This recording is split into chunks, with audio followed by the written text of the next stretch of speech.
can that suffering end? Yes, and it cannot end by an action of the brain, because the brain is caught in this suffering, Of course and it cannot take an action toward its own suffering. Of course it cannot. Thought, that's what thought cannot end it.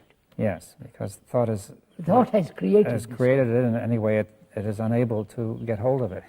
Yes, thought has created the wars, the misery, the confusion, and thought has become prominent in human relationship. Well, you see, I think that people might agree with that and still think that thought might still, as thought can do bad things, it could do good things. You see, No, I think thought cannot do good or bad. It's thought. It cannot get hold of this. The thought cannot get hold of this suffering. That is, this suffering being in the physical conditioning of the brain and chemical.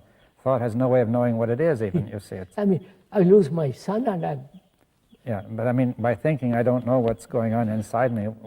I can't change the suffering inside because I don't. Thinking will not show me what it is. Now you're saying maybe there's an intelligence. But after all, we're asking, can suffering end? That's a problem. Yes, and it's clear that thinking cannot do it. No. Thought cannot do it. No.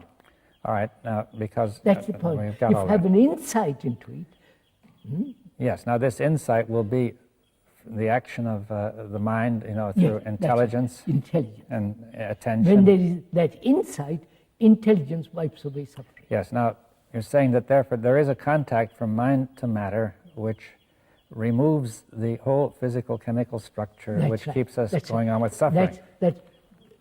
In that ending, there's a mutation in the brain cells. Yes. We discussed this some years ago, this question. Yes, but that mutation just wipes out the whole structure that makes you suffer. Right? Therefore, it's like I've been going along a certain tradition.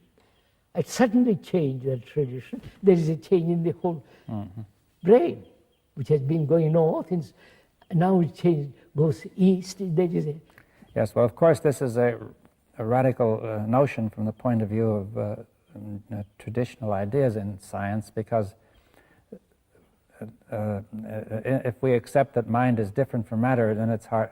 People would find it hard to say that mind would actually. Mind, after all, is, would you put it? Mind is pure energy.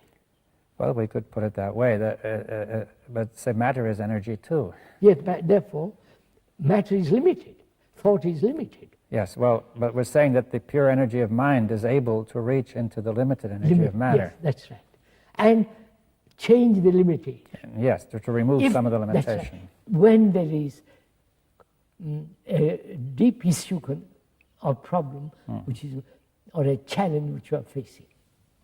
Yes, so we have thought, yes, so, and we have to also add that all the traditional ways of trying to do this cannot work, because it hasn't worked. Well, that's not enough. We have to say, because people still might hope it could. You see, it cannot actually. It cannot. Because thought cannot get at the basis of its own physical chemical basis in the cells and do anything about those cells. Yes, sir. We've said that very clearly.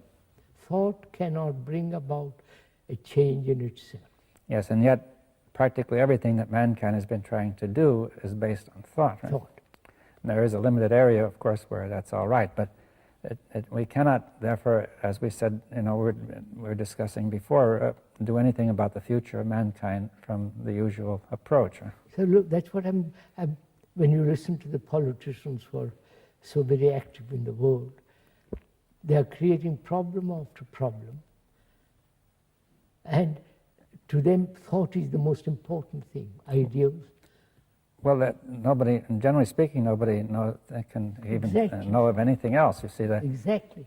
We are saying the old instrument, which is thought, is worn out, except in certain areas.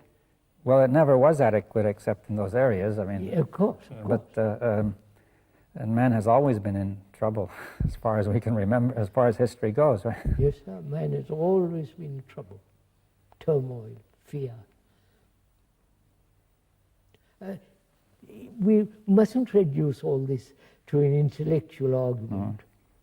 But as human beings, facing all the confusion of the world, can there be a solution to all this? Yes, well, and that comes back to the question I'd like to repeat, that it seems that here there are a few people, who are talking about it and perhaps meditating and so on, but how is that going to affect this vast current of mankind? Probably very little. But see, I But think why do you will it affect? It might or it might it not. might not. It might or it might not. Might not. Yes. But then one puts that question, then what's the use of it? Yes, that's the point, that I think there's an instinctive feeling that makes one put the question. Yes. I think that's a wrong question. But it's a wrong question. You see, that is, the first instinct is to say, what can we do to Yeah. stop this tremendous catastrophe?